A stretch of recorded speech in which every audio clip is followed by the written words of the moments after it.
Oh, So, good day, ma'am. I will report the measure of central tendency measurement of group data.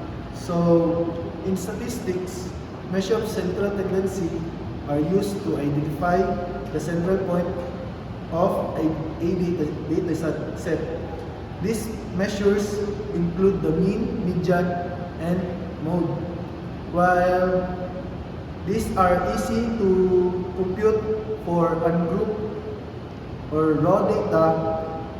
Group data organized into class intervals requires a different approach using specific formula or estimation. Group data arises in situations where large data sets are summarized in frequent distribution. Example includes age ranges in survey, test scores, grouped into intervals or income brackets. So, so what is mean for group data? So to compute mean for group data, we use the midpoint of each class interval and the corresponding frequency. So this is the formula of mean for group data.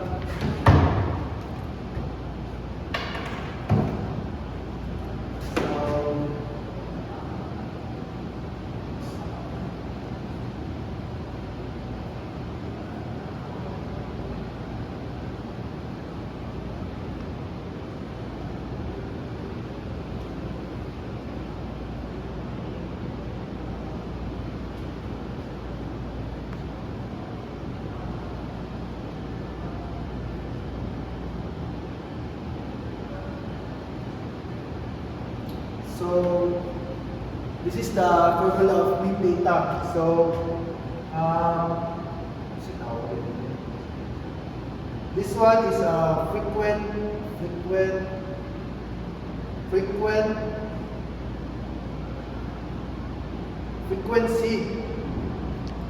of the class, and the x is midpoint of the class, and and this one also a mean. So the next one is median for the group. So the median is the value of divides the data into the two equal parts. For group data, we use the formula is median was L plus square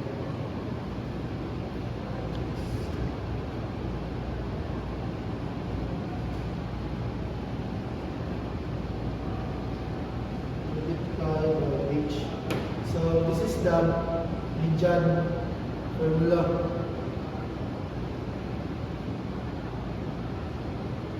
So the L is lower boundary of the data.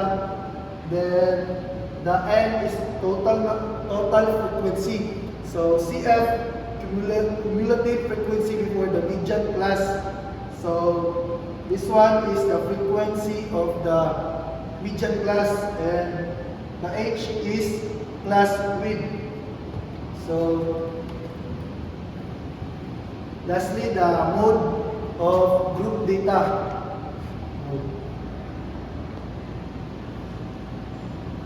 So the value is the mode is the value that appears most frequent for group data. It estimate using this formula.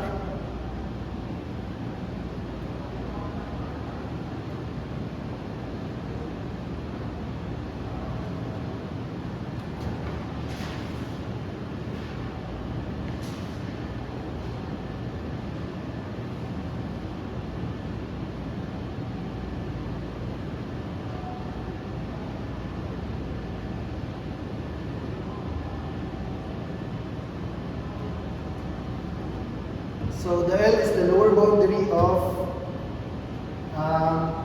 modal class, and the F1 is the frequent of the modal class, and the F0 is the frequent of the class before the modal class, and the F2 is the frequent of the class of the modal class.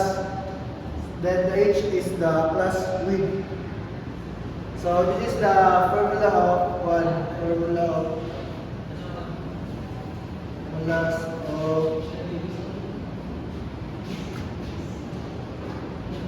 group data.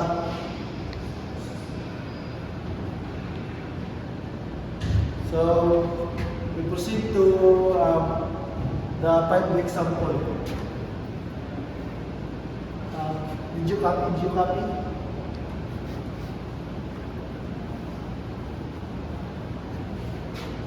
So example number 1.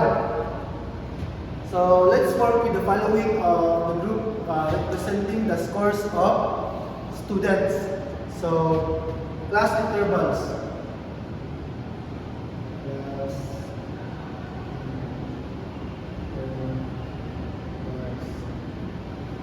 So let's say 0 to 10, 10 to 20, 20 to 30, 30 to 40, 40 to 50, then 50 to 60. Then the frequency is 5, 8, 12, 20, 10, and 5. So we calculate the mean. So find the midpoint of each class. The second, multiply each midpoints by its frequency. And the third one is sum the products and divide by the total of frequency. So let's compute it. Okay? So 5 times the middle of this interval. So 5 times 5. Wait.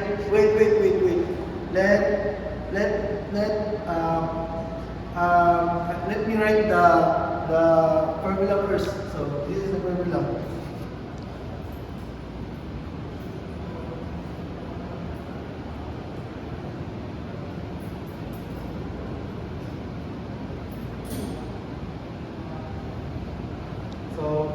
Okay, let's proceed.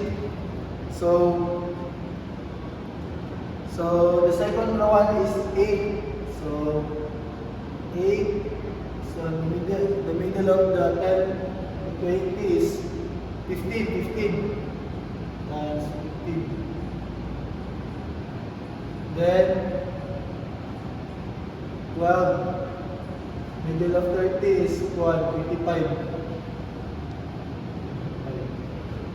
Then 20 times 35. Then 10 times 45. Then 5 times 55.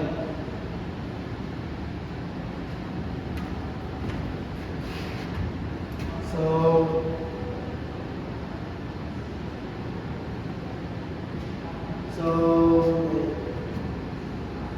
well, 5 plus 8 plus 12 plus 20 plus 10 plus 5. So let's compute it. So the answer of this above is 1,920. Overall 60. Then Then let divide it. So 1920 divided by 60 is 32. So this is the mean of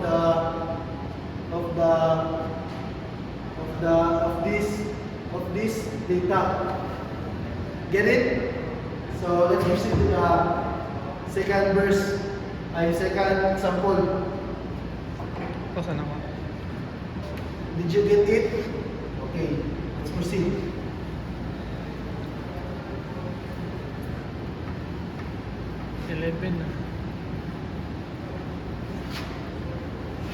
So the second one. Example 2. Let's calculate median. So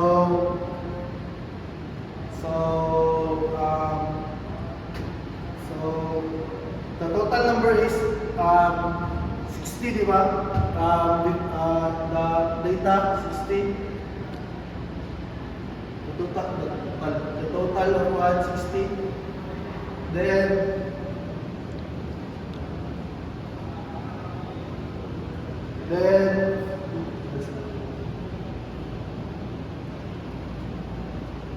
the L is 30. Then CF is 25. Then F is 20. Then H is 10. So let's compute the median of that data. So first is let me write the formula. So median. So L plus N overall 2 was minus CF overall F, then multiply by H. So let's solve it. So the L is 30. So 30 plus those parentheses 30 and 30 divided by 2, so 30. 60 divided by 2 is 30. So let it write it here. Then minus 25 the CF. Overall F is 20. Then close parenthesis. Then multiply by 10. So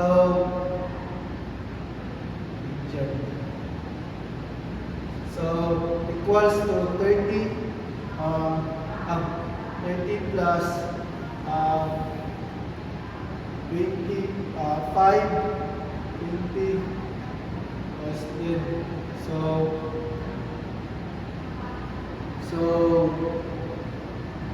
5 divided by 20.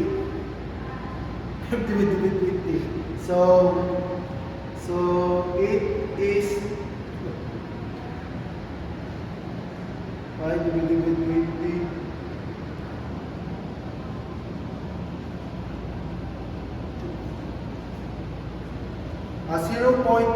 0.25.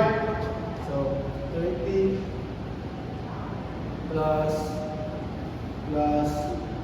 0.25 times 10. So 30 plus I mean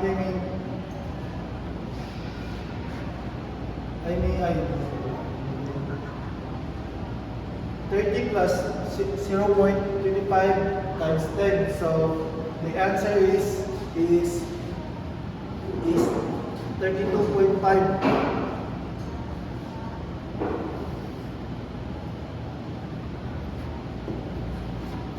Then so this is the the median. So example 3, let's calculate the mode. So this is the one, the set,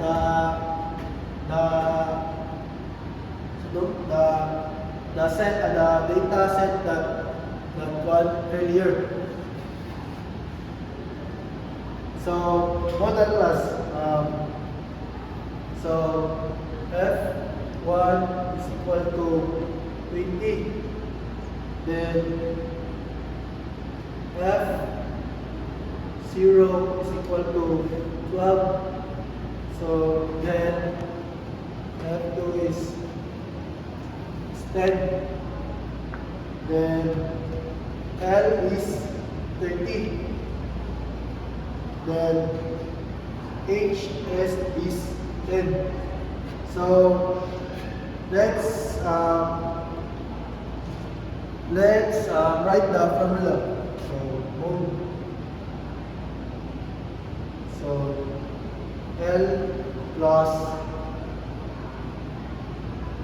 F1 minus F0 equals to overall 2F1 plus minus F0 minus F2 times multiply by H. So let's distribute the exam. So L is 30.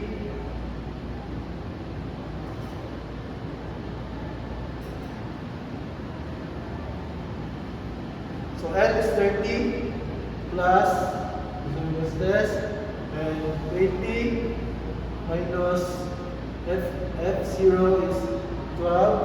So overall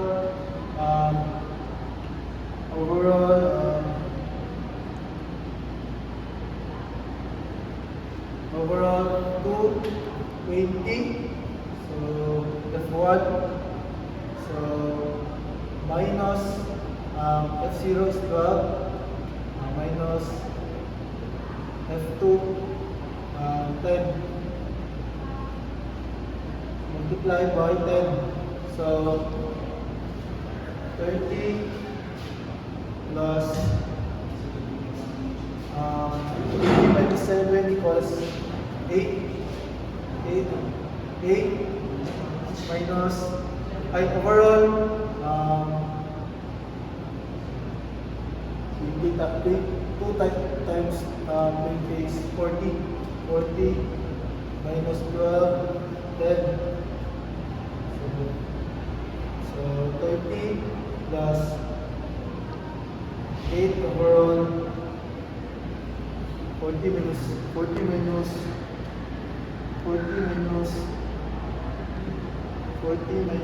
12 minus 10. So 18. So 18 then multiply by 10. So 30 plus 8 divided by 18 is equal to 0.44, so on and so forth. Then 10. So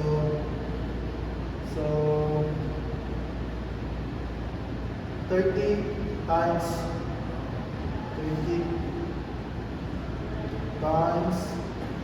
0.4.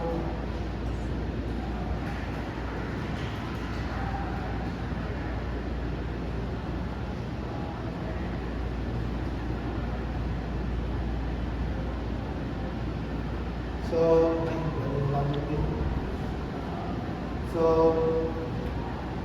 the answer is 34.44. So this is the mode. So example number 4. So interpreting central tendency. From the previous example, the mean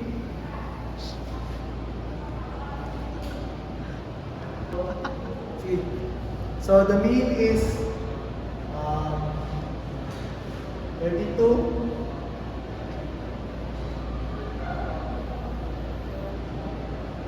The median